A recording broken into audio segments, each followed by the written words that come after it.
Всем привет! Сегодня все о стуке в руле. Откуда он появляется, как бывает легко от него избавиться. И главное, как не попасть на деньги и развод на сервисе. Конкретно этот экземпляр достался нам в обмен на новый Leopard 5. Кстати, очень интересный автомобиль, который мы привезли под заказ из Китая, но о нем я расскажу в конце ролика.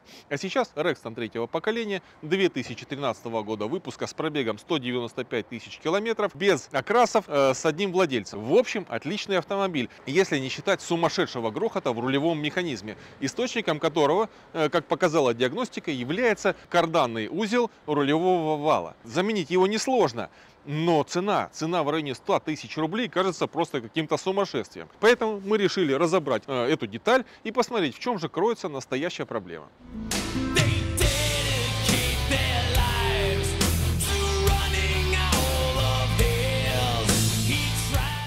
Снять рулевой вал с карданной передачей довольно просто. Крепится он всего одним болтом. Откручиваем головкой на 12 и вытаскиваем, предварительно смазав маслом.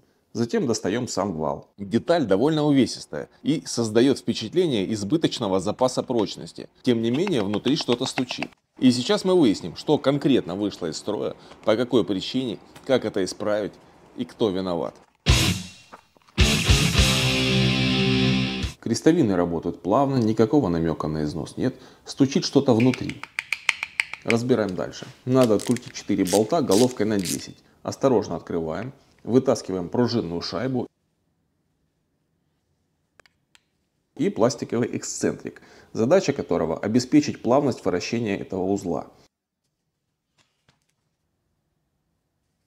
Поскольку материал, из которого изготовлен эксцентрик, мягкий, а трущаяся поверхность имеет маленькую площадь соприкосновения, ее износ гарантирован. В результате появляется стук и необходимость замены узла. Решить проблему можно с помощью ремонтной втулки. Смазываем эксцентрик и надеваем на него заранее подготовленную втулку. Ссылку на магазин, где можно приобрести ремонтную втулку, я оставлю в закрепленных комментариях и в описании к видео.